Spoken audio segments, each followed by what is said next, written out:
Happy Wednesday, everyone. We Hi. are back. How's everyone doing? Welcome back to the Clever Girl Finance weekly live show. We do this live every Wednesday at 1 p.m. Eastern Standard Time, and we share it as a replay on, we're live on YouTube and Facebook, and we share it as a replay on Instagram, Twitter, and LinkedIn. So you can always catch us. My name is Bola Shokumbi. For those of you who are not familiar, I am the founder and CEO of Clever Girl Finance. We are an online financial education platform for women, and we're all about empowering women to achieve financial wellness and live their best lives. And my amazing co-host, Yazmir, will introduce herself. Hi, everyone. I'm happy to be here with all of you. I'm Yazmir. I am the social media content creator for Clever Girl Finance, and I'm based in New York City. Yeah, so as you're joining us, please tell us where you are joining from. We would love to know.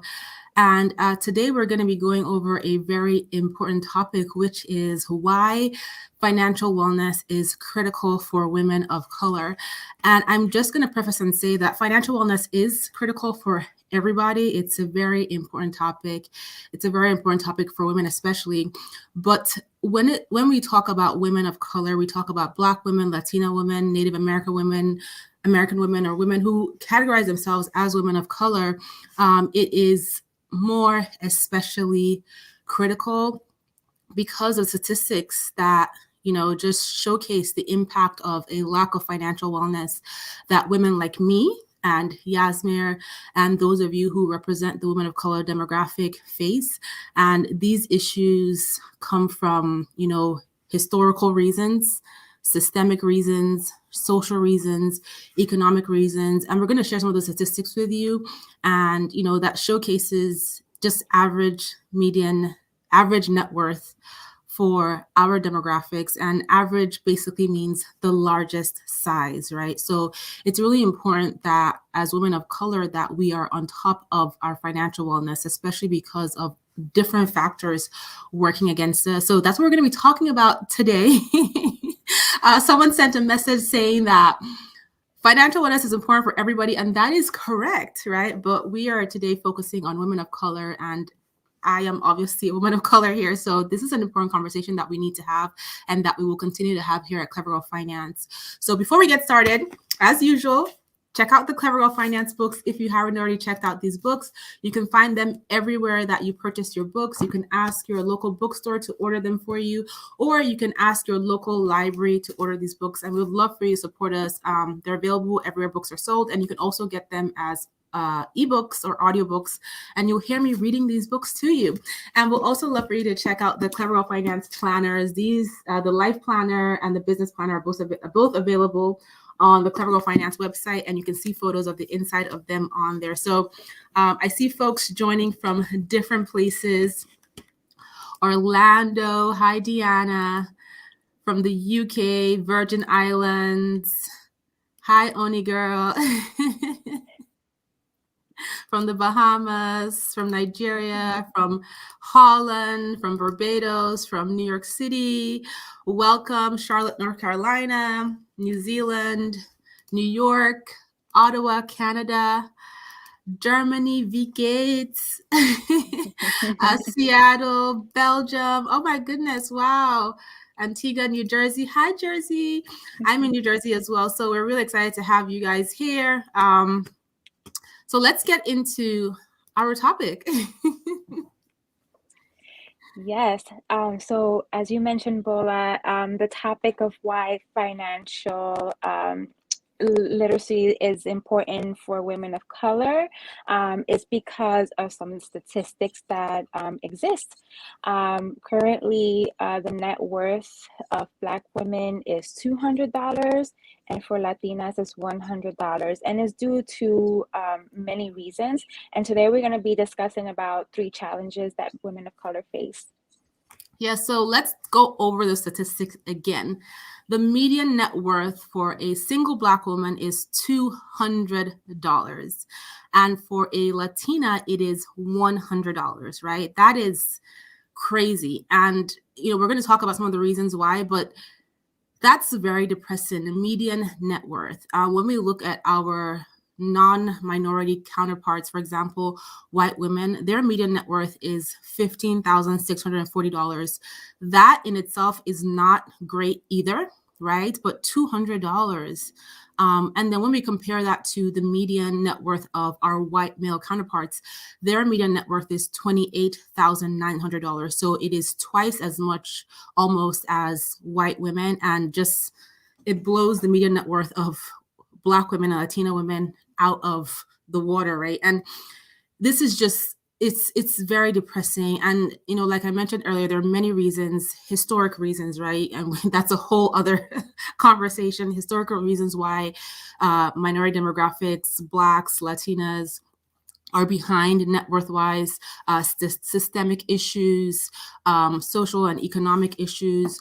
We already know about the pay gap that Yazmir is going to talk about. So those statistics are important to keep in mind.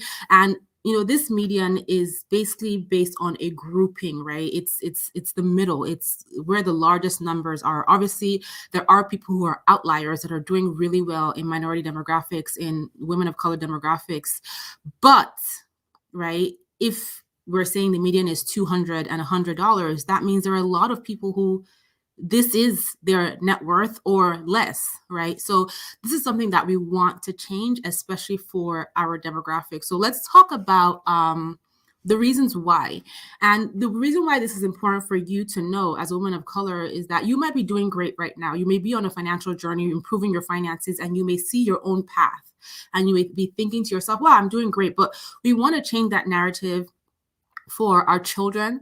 We want to change that narrative for our family members, for our community, so that as a aggregate, as a group, we can lift that $200 net worth and that $100 net worth way up, right? So it's about thinking beyond just ourselves, right? And thinking about, how do I empower my children? How do I empower my family? How do I empower my community to also do well? Basically, if I win, I want us all to win as well. So let's talk about some of the reasons why.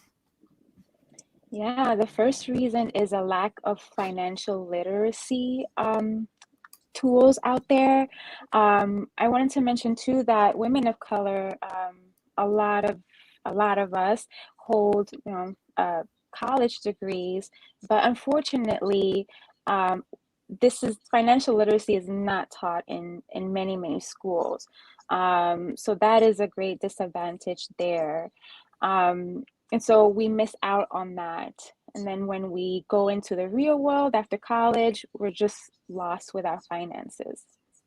Yeah, so financial literacy is something that you hear us talking about often. That's the mission and purpose of Clever Finance, but it's not something that is generally taught in schools. It's not something that a lot of families feel comfortable talking about. And when you go back historically and look at your mothers, depending on your age, or your grandmothers or your great grandmothers, this is not something that they were taught or exposed to either, right? When you think back generationally of what was deemed as a woman's place, it was not in the matter of finances. And this is just a broad societal idea of where a woman should be. And that still carries forward today. We also want to think about the fact that we all have great recipes from our moms, from our grandmoms, from our great grandmothers, and that's because they were taught on they were taught on what was woman's place of be a housemaker, take care of your children, take care of your family, but they were never really privy to those financial conversations. And so we want to make financial literacy an organic conversation, because knowledge is power. When you understand what financial literacy is, when you have that concept of what all these different options that are constantly being presented to you as a woman of color is, then you can make smarter decisions. As a minority woman, women who look at us, we are specifically targeted, right, by unsavory lending practices. Payday loans prioritize targeting women of color because we are more likely to take on that type of debt. And this is just based on statistics. When you look at the student loan crisis today in America, and you look at who is bearing the bulk of the burden in terms of loan balances and in terms of highest interest rates, we're speaking about minority women, Black women, Latina women, Native American women, etc. They are carrying the burden, or we are carrying the burden, or of the bulk of that debt crisis in terms of amount of loan and interest rate. So having financial literacy, having financial awareness allows you to decipher the jargon, right? When you're being presented with all kinds of things. So it's so important for us to be able to decipher this the noise out there so that we can make smart financial decisions to improve our overall financial wellness. And Dahlia said that there are still systemic barriers and outdated ideas that are still getting in the way. That is correct, right? So, one very popular systemic barrier was redlining. And this was in the home purchasing industry where people were denied mortgages or given higher interest rates just by basis of the way they looked, right? And that is illegal now. But the practice of redlining still exists because, banks, lenders can make determinations based on your zip code, right? That could be a predominantly minority area to determine the interest rates they give you, and you may likely get a higher interest rate. Single women, studies have shown that they typically tend to get higher interest rates than men. So there are lots of these underlying things that, you can't say, yes, you are doing that. I know for sure that you're redlining. But when they put the studies together, when they look at the statistics, it's obvious that it continues to happen, but they've just found loopholes around what is now illegal. So being aware, having financial wellness, having financial knowledge, being able to educate yourself on what is the impact of a payday loan? Why is a payday loan terrible? How can I make sure that I'm not being taken advantage of when I'm applying for lines of credit, when I'm applying for debt? How can I create a plan to pay off my student loans quickly? This is all stuff that we need to learn how to do. And even when it comes to, I think, Yasmin, we're going to talk about the wage gap next, right? Just being able to negotiate for yourself as a woman of color, especially knowing that on average you are being paid 20% less by default, is incredibly powerful. And that ties into having financial literacy. So these are areas that we want to be informed. We want to inform others around us so that we can make smart decisions and just know how to navigate these crazy waters. And I just want to throw in a couple other stats for you to keep thinking about. So, we're focused on women of color in this particular live, but let's think about just women as a whole demographic. So number one, going back historically, there was the idea of the women's place. So money is not something that we organically discuss. Obviously, in this generation, we're changing that narrative, hopefully, with Clever Girl Finance. But number two, we're in a space where many women now are breadwinners, sole household earners, right? So we're being told what is a woman's place, but we are out there making money. There are single mothers. There are women who are choosing not to get married, right? And for all of these reasons, because we are supporting, because we are heads of households, because we are breadwinners, we need to know how to manage our money well. There's also the impact of you having a baby and going on maternity leave, right? At work, they will tell you, oh, the 3 months that you're away on your leave is not going to impact your performance. But guess what? Those 3 months are 3 months of the year where you are not there to showcase your skills, and out of sight is basically out of mind, right? So that's working against you. You also have to factor in the fact that women live longer than men on average. So you're getting paid less, but you need more money over the course of your life. So these are all reasons why financial wellness is incredibly important for us, especially for women of color. Mm-hmm. I know I said a lot. You are preaching facts, Bola. It's okay. So as you mentioned, Bola, the gender wage gap, it affects us all as women. Unfortunately, it affects women of color a little bit more. And I'm just going to share a few statistics with you all. So on average, women earn 20% less than white males. Black women are typically paid 62 cents to the dollar, and Latinas 54 cents. Whereas our counterpart, white non-Hispanic men, get paid higher than that regarding,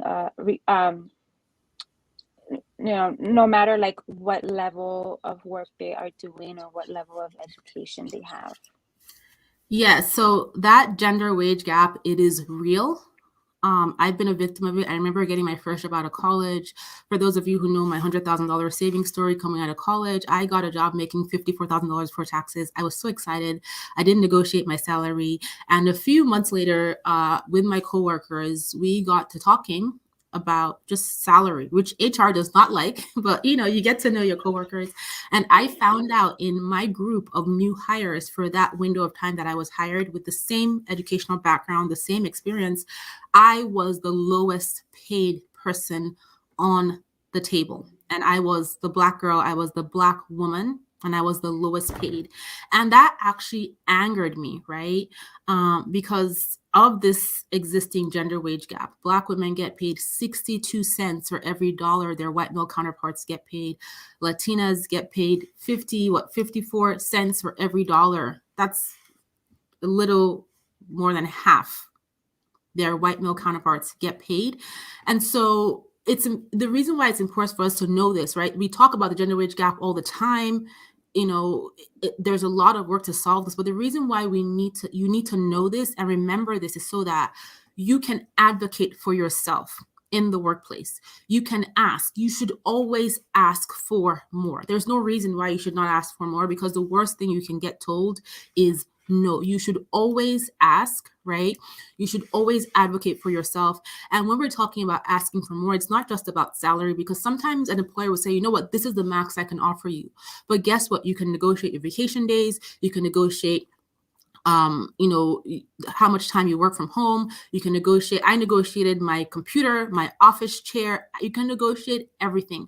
You can negotiate your raise. Let's say you're in a salary now and you didn't negotiate, but you can negotiate your raise going forward.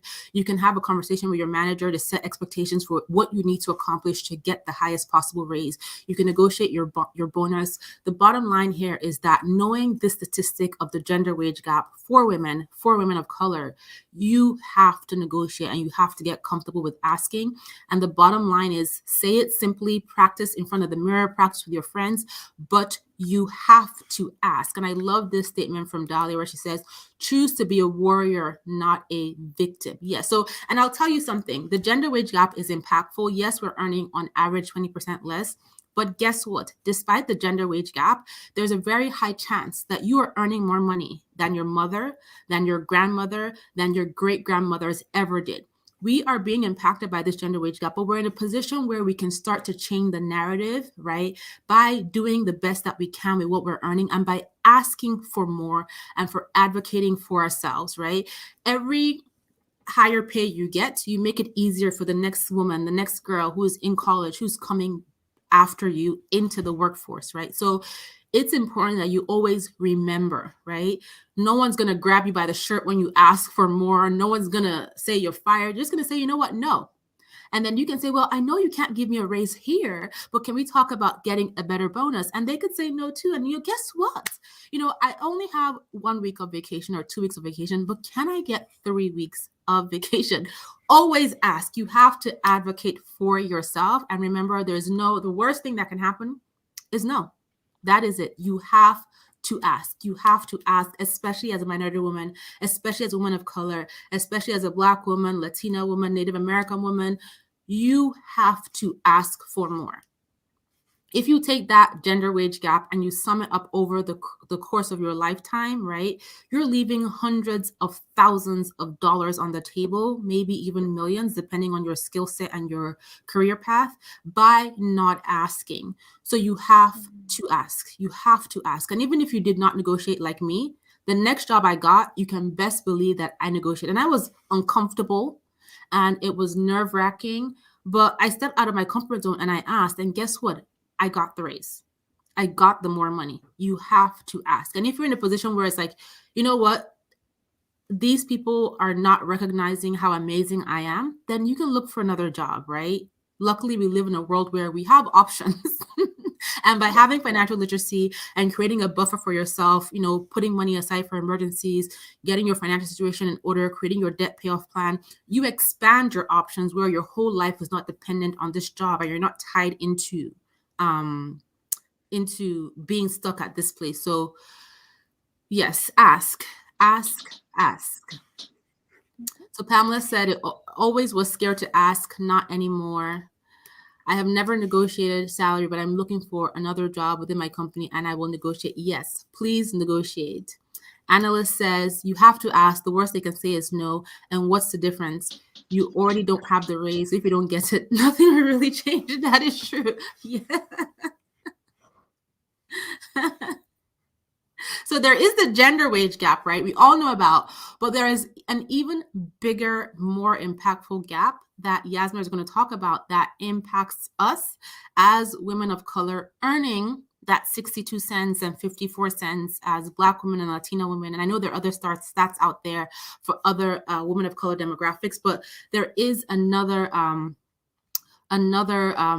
gap that impacts us more severely. And we just lost Yazmir. See if she's going to come back.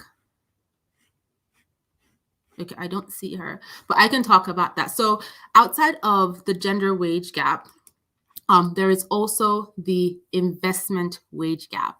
And what does this mean? This is basically, when you are paid less, you also have less money to invest, right? You earn less, there's less money to put towards your goals and, the things you want to accomplish long term for yourself. And one of those things is investing. And when we talk about growing your money and building long term wealth, achieving your goals and dreams, investing is how you grow your money. But as a result of us being paid less, Yazmir is back. We also have less to invest. And when you compound that with the fact that women invest less on average anyway than men do, then that's a really big deal. And when you tie in the 62 cents paid to Black women and the 54 cents paid to Latina women and et cetera, we have less opportunity to build wealth for ourselves as women of color. This is a big deal, knowing that we live longer on average than our male counterparts, right? So that investing gap, right, it's compounded for women of color. Even if we go ahead and invest the same percentage rate as our white counterparts, we are still investing less because we are earning less, right? And it makes it harder for us to be able to close that wage gap, right? Because if we can't grow our money as significantly as our white male counterparts when we invest, then we're going to struggle to close that wage gap. So there is the lack of financial literacy. There is the impact of the gender wage gap. There is the investment gap, right? These are issues that all women face, but specifically for women of color, compound that with historical issues, right? So we're talking about slavery, Jim Crow era, immigration issues, all that kind of stuff. Compound that with systemic issues, compound that with social and economic issues, and we are at a serious disadvantage. And these are the reasons why financial wellness is incredibly important for women of color. It's important for everybody. It's important for men. It's important for all women. But for women of color, it is more so important. And I'll tell you a personal story that I talk about in my book that's coming out, my fourth book that's coming out. And it's just a clear, I don't think I've shared this story on the Clever Girl Finance platform before, maybe on one podcast episode, but it's just a clear showcase of just the difference with women and men and opportunity. So my dad is a twin, and he has a twin sister. And for whatever reason, my grandfather did not believe in educating the female child. It just was not his thing. So my dad has an undergrad degree, he has a master's degree, and he has a PhD. My dad actually has 2 PhDs. My dad is very smart, very accomplished when it comes to academics. My auntie, my dad's twin sister, did not go to any formal education whatsoever. This means that my aunt does not speak English, and my aunt she also does not read or write. These are 2 people, right? Twins, best friends, and they are best friends, born together, one male child got all the opportunities, and the female child was just not given any opportunities. And my aunt has been able to make a life of herself, building a business, being a trader. She's accomplished in her own way, but just the unfairness between 2 siblings, twins, right? is just so in a world that we still live in a man's world. We still live in a world that defines what a woman's place is. Just seeing that, is very depressing, right? Obviously, they're a generation behind us, but still, it's just there's so many reasons why we need to do well as women, right? So that we can empower our daughters, so that we can empower the other women around us to do well, knowing that all these different statistics are working against us, right? People see me as a person of, woman of color, and people judge me. I had a conversation with somebody, and she told me that she feels that Clever Girl Finance and what I do is a gimmick, right? Focusing on women of color, because she thinks all people in America have equal rights. And if me, as who I am, a successful Black woman, my son or my daughter ends up going to Harvard University, right? When they graduate, they will have the same opportunity as everybody else. And I was like, you are actually incorrect. I can go to Harvard. I can have $1 million. I can be a billionaire, but I'm still not going to have the same opportunity by virtue of what I look like, by virtue of the color of my skin, by virtue of the stereotypes people have about me as a Black woman, as a woman of color. So, having your finances in order, right, will elevate you. It will give you options. It gave me the opportunity to tell the woman, you know what? It's great that you have that opinion. It doesn't work for me. And you and I will never do business, because guess what? I don't need your business. I have options. That's a position you want to find yourself in. Yeah. And, it is what it is, but you want to put yourself in a position where you can have financial wellness, create your plan for your own financial success, so that you can not only elevate yourself, you can give yourself options, you can create options for your children, for your family members, and for your community at large. It is not an equal playing field. Unfortunately, it doesn't matter how much money you have. It doesn't matter, how fancy or expensive my clothes are. None of that matters. And so having financial wellness gives you options to walk away from situations that don't serve you, right? And to create your own legacies for your children, to change the narratives. I know this is a lot, kind of more than what we talked about, but like my story is my story. And I can never ignore the fact that I don't transcend race, right? Like, who I am is obvious to me every single day when I go out. And again, so important for us as women of color to have our finances in order. It gives you options. It gives you options. It gives you opportunities, especially given all the things working against you. So very incredibly important. Oh yeah. I just before we close, I just want to share just a personal story. Growing up, the women in our family weren't being pushed to get their education. We were more like, okay, you have to go to school because you have to learn how to write and read and stuff, but what you really have to do is learn how to be a housewife. And since I was little, I loved education. And so, of course, with the help of my mom, I sort of pushed back. And I became the first one to obtain a bachelor's degree in the family. And I also, because I pushed hard for it, my sister, who's younger than me, was able to do that. And she mentioned that I had paved the way for her to do that. I So love that. just a personal story, because like you said, we have a lot against us, just from everywhere. But although this sounds all kind of like sad and depressing, as you mentioned, Bola, we are making more than what our parents made. So that's something that I'm happy about, proud of, and it just makes me just look forward to future opportunities and things that I can do and to build generational wealth, because that is very, very important.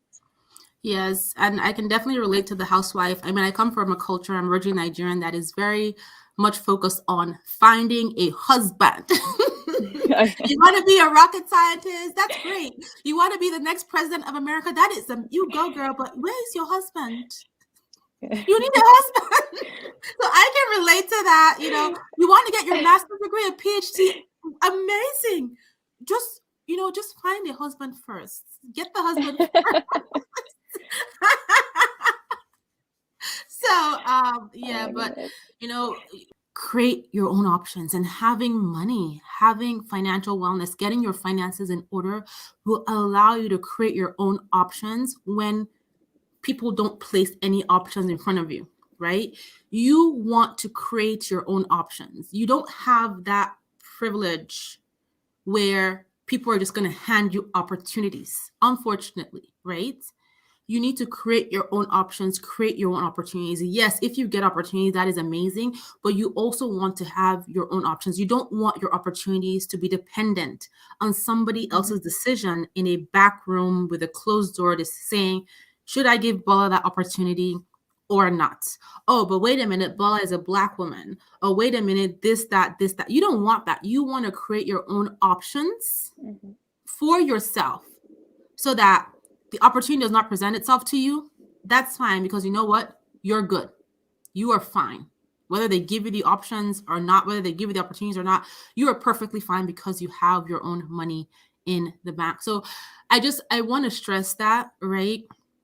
For women of color, it is so incredibly important to, I've been in positions where when I was working in corporate, that the white guy who was less qualified than me got the opportunity to do a big presentation, even though I had all of the information, I had all of the experience, and I would have done a better job, right? And the fact that he got to do that presentation in front of senior executives meant that he got that visibility to get that next raise, to get that next promotion, right? So again, financial wellness, being able to create your own opportunities, is so incredibly important. So that's my spiel. We don't often get to focus on, topics like this, but it is necessary, and this is a topic that we can't avoid because our audience, 75% of our audience is made up of women of color. This is who we are, right? And so it's important to talk about the issues that impact the majority of us. And so that's why we are discussing this topic today. So we appreciate you guys for tuning in and for being Yes. here. We'll be back next Wednesday, 1 p.m. Eastern Time. Check out the Claro Finance books if you haven't already. Yasmin, did you want to add anything? No, I just wanted to thank everybody for sticking with us for the last half hour to have this very important discussion. Yeah, so thank you, everyone, and we will see you next week. Bye. Bye.